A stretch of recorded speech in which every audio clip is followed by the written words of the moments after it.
Sedangkan saat ini, Jing Feng kedatangan tamu dari semua perguruan bela diri yang memiliki mutiara Qihua.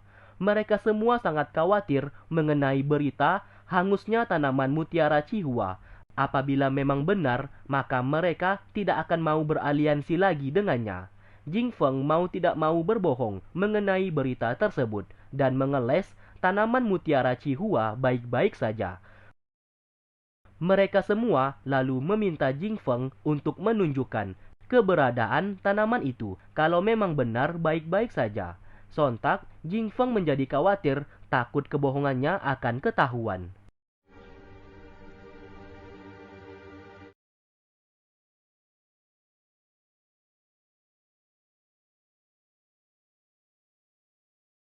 Akhirnya, Lin Ji bersama Rong Hua telah kembali ke kota Longyin. Guru Bai bersama Bibi Ziyan begitu senang saat melihat mereka berdua kembali. Guru Bai sesaat berkata kalau sekarang Mei Ying menjadi salah satu bagian dari kota Longyin. Sontak, Lin Ji dan Rong Hua sangat terkejut mendengarkannya. 啊，正在城里跟城主商议此事呢。 Setelah itu, Jing Feng yang melihat Lin Ji telah kembali meminta bantuannya untuk mengantar ketua dari masing-masing perguruan bela diri yang ingin melihat tanaman mutiara Qihua untuk membuktikan tanaman itu baik-baik saja. Tentu saja Lin Ji yang sudah tahu tanaman itu hangus terbakar menjadi heran kenapa Jing Feng menyuruhnya melakukan tugas itu. Jing Feng ternyata memiliki rencana, yaitu ia akan membuat sebuah ilusi yang seolah-olah tanaman itu masih ada. Lin Ji yang memakan pil tersebut tidak akan terkena ilusi yang ia buat.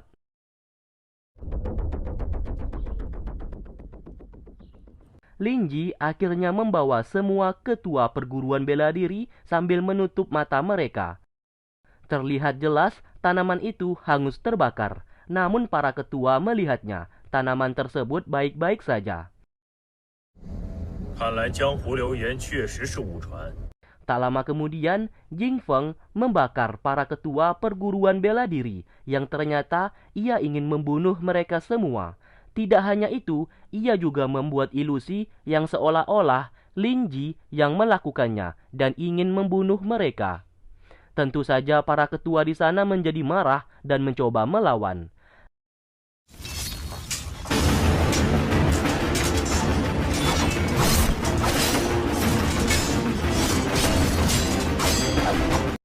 Lin Ji yang melihat itu sangat marah kepada Jing Feng yang sudah menjebaknya saat ini. Kita pun flashback sebentar. Jing Feng di kala itu meminta bantuan kepada Mei Ying untuk membuat ilusi tersebut. Tidak hanya itu, Mei Ying juga membocorkan rahasia identitas Lin Ji yang merupakan anak keluarga Nalan. Sontak, Jing Feng sangat terkejut dan ia baru tahu Lin Ji adalah anak dari Nalan Si, pria yang waktu dulu ia bunuh. Setelah itu, semua orang datang ke sana. Jing Feng langsung berakting dan menuduh Lin Ji yang telah melakukan semuanya ini. Mulai dari membakar tanaman mutiara Qihua dan membunuh semua para ketua. Ia pun meminta semua perguruan bela diri untuk menuntut balas dendam kepada Lin Ji. Tentu saja Lin Ji menjadi sangat murka dan ingin menyerangnya. Namun, tindakannya dihentikan oleh Rong Hua agar tidak bertindak gegabah. Rong Hua meyakinkan mereka semua kalau Lin Ji tidak bersalah. Guru Bai langsung mendekatinya dan meminta ia untuk bersabar dan melepaskan pedangnya. Guru Bai sudah tahu semuanya ini adalah fitnah, maka dari itu ia ingin menyelamatkan Lin Ji.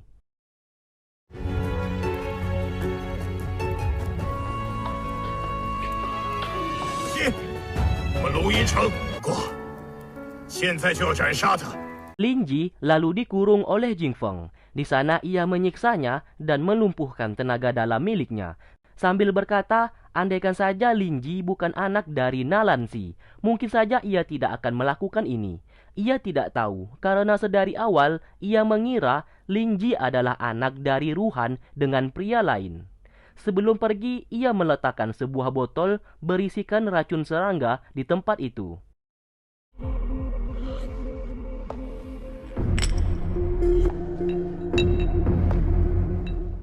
Menit 11. Lalu secara diam-diam, Ronghua masuk ke dalam untuk menemuinya. Dari arah belakang, Jing Feng melihat itu semua. Mereka yang berada di dalam lalu membuat skenario yang seolah-olah Lin Ji marah kepada Ronghua yang dianggap telah mengkhianatinya. Ia pun memutuskan hubungan pernikahan mereka. Ronghua berpura-pura bersedih dan keluar. Saat bertemu dengan ayahnya, ia berkata saat ini tidak akan mau mendekati Lin Ji lagi dan ia sudah sadar akan hubungannya yang tidak mungkin bisa bersama. Sang ayah menjadi senang melihat anaknya telah sadar. Mei Ying yang telah mendengarkan kalau Ronghua memutuskan hubungannya dengan Lin Ji lalu datang menghampirinya. Ternyata sejak pertama kali bertemu, Mei Ying menaruh perasaan kepadanya. Ia pun ingin memanfaatkan keadaan tersebut untuk mendekatinya. Ronghua yang sudah tahu kalau Mei Ying bekerja sama dengan ayahnya untuk menjebak Lin Ji lalu berpura-pura peduli kepadanya. Tak lama kemudian, Jing Feng datang ke sana dan melihat mereka berdua. Mei Ying lalu dipanggil untuk menghadap. Di sana, Mei Ying berkata ia menyukai Ronghua. Ia pun siap mengabdi kepada kota Longyin dan membantu Jing Feng untuk menghancurkan paviliun Lingsu. Mendengarkan hal tersebut, Jing Feng langsung merestui hubungan mereka, namun dengan satu syarat. Ia harus menunjukkan jalan menuju ke paviliun Lingsu. Setelah itu, Ronghua mengajak Mei Ying untuk menemaninya bertemu dengan Lin Ji karena ia ingin mengucapkan salam perpisahan. Saat masuk ke dalam, Lin Ji segera menghajar Mei Ying. Ronghua lalu keluar meminta para penjaga memanggil ayahnya. Kesempatan itulah yang ia pergunakan untuk membawa Lin Ji kabur dari kota tersebut. Saat berada di gerbang kota, kereta kuda mereka dicegat oleh para penjaga untuk diperiksa.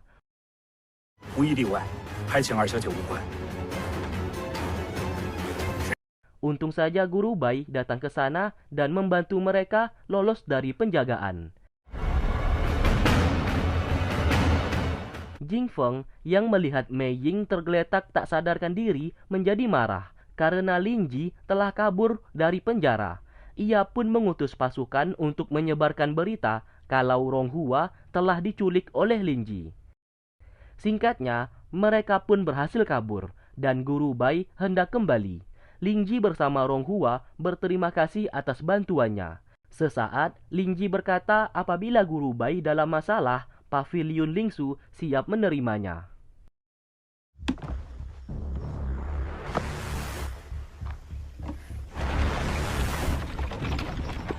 Tak lama kemudian, Guru Bai yang ingin kembali tiba-tiba dikejar pasukan berkuda milik kota Longyin karena ia sudah ketahuan membantu pelarian Lin Ji. Awalnya, Guru Bai ingin melawan, namun Bibi Ziyan datang ke sana dan melumpuhkannya agar mau diajak kembali.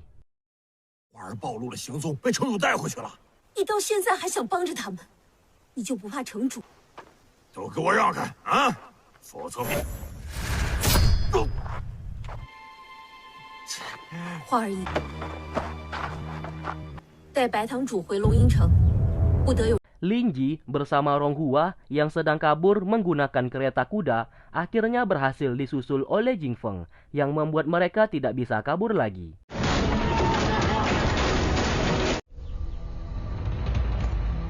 Tak lama kemudian, pasukan dari beberapa perguruan bela diri juga turut datang ke sana.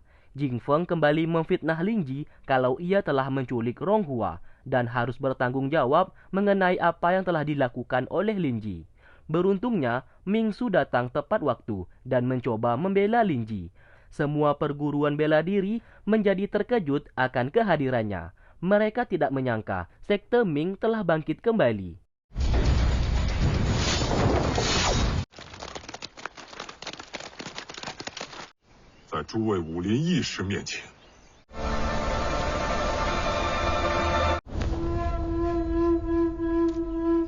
Ming Su lalu bertanya kepada Ronghua apakah ia diculik atau tidak. Ronghua dengan lantang mengatakan kalau ia tidak diculik. Ia bersama Lin Ji karena Lin Ji calon suaminya. Perkataannya itulah yang membuat Jing Feng menjadi bingung dengan situasi saat ini. Ia yang tidak ada pilihan meminta semua perguruan menyerang dan menangkap Lin Ji. Mingsu tidak ambil diam. Ia pun menghabisi mereka semua tanpa tersisa.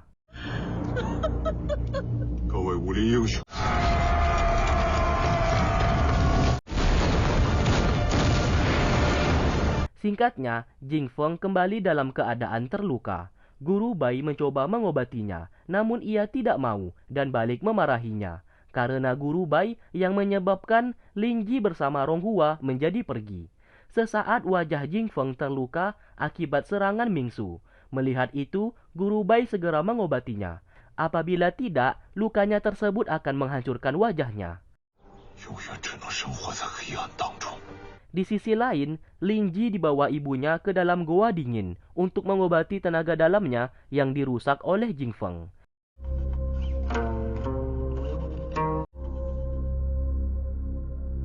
Setelah itu, sang ibu memberikan sebuah batu giok kepadanya.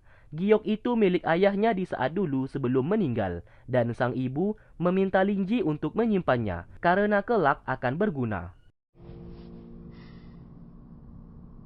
Sementara di tempat lain, Jing Feng menemui Xuan Yu. Di sana Xuan Yu terkejut melihat wajahnya ditutupi topeng. Jing Feng menjawab wajahnya terluka akibat diserang oleh Mingsu. Ia saat ini ingin memberikan sebuah tugas kepada Xuan Yu, yaitu menghancurkan dan membunuh semua keluarga Mei. Berita mengenai Jing Feng yang ingin menghancurkan keluarga Mei dengan cepat terdengar ke telinga Mingsu.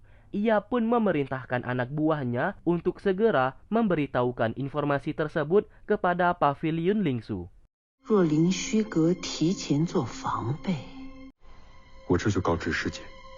Xuan Yu bersama pasukannya telah tiba di wilayah keluarga Mei. Ia pun menyerang pasukan penjaga dan menghancurkan tempat tersebut, sekaligus membunuh semua orang yang berada di sana. Sementara di tempat lain, hari bahagia sedang berlangsung. Lin Ji bersama Rong Hua sebentar lagi hendak melangsungkan pernikahan. Di waktu bersamaan, Xuan Yu menemui Rong Su dan mengabarkan kalau ia telah membunuh seluruh orang dari keluarga Mei. Namun, Mei Ying tidak berada di sana. Namun sesaat, mereka diserang bom asap oleh seseorang.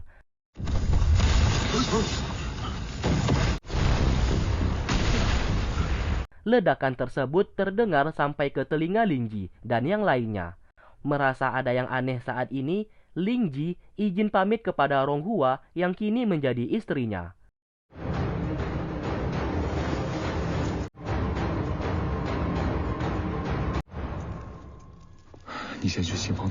Di luar, Changgi datang melapor kalau kota Longyin telah menghabisi keluarga Mei tanpa tersisa. Mendengarkan hal tersebut, Su Min sangat bersedih dan meminta bantuan Lin Ji untuk mencari keberadaan abangnya. Lin Ji berjanji akan membantunya.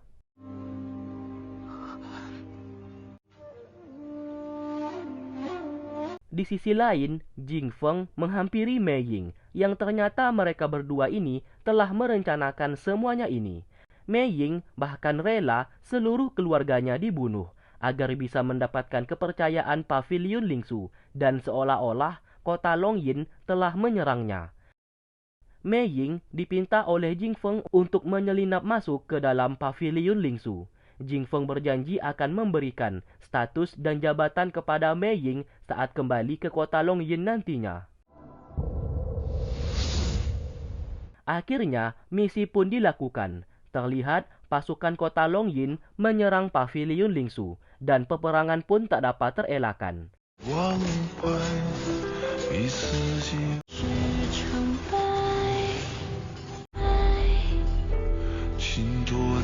Terlihat Lu berhadapan dengan Rong Su. Dalam pertarungan itu terlihat jelas Rong Su menusuknya, sedangkan pedang milik Lu tepat di lehernya, namun ia tidak mau membunuh Rong Su.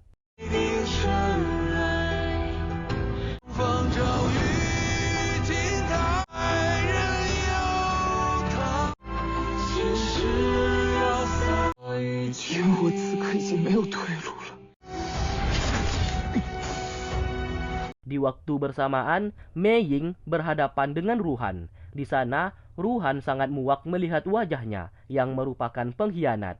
Baru saja ingin bertarung, Mei Ying dikalahkan begitu mudah.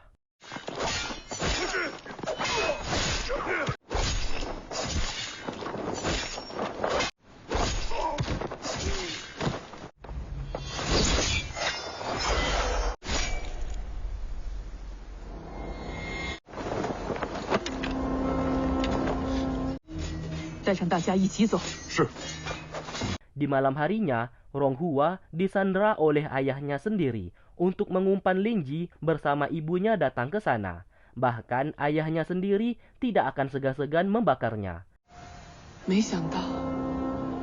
Tak lama kemudian, Lingji bersama pasukannya datang ke sana dan berhasil membawa Ronghua pergi.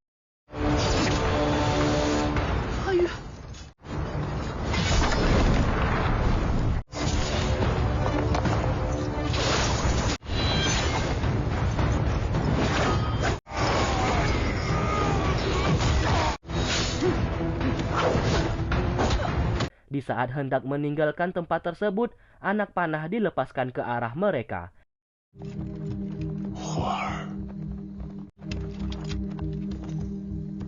Di perjalanan, Lingji tiba-tiba terjatuh dari kuda. Saat dilihat, ternyata ia sedang sekarat akibat anak panah yang menancap di punggungnya. Tak lama kemudian, ia pun menghembuskan nafas terakhirnya di sana. Ronghua sangat bersedih dan merasa terpukul karena suaminya sudah tiada.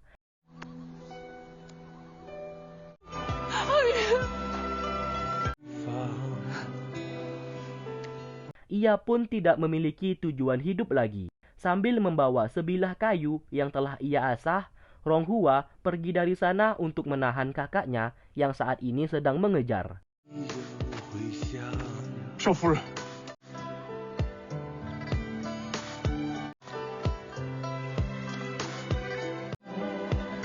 水公说情深足够，为了梦微笑，还愿岁月静候在心悠悠。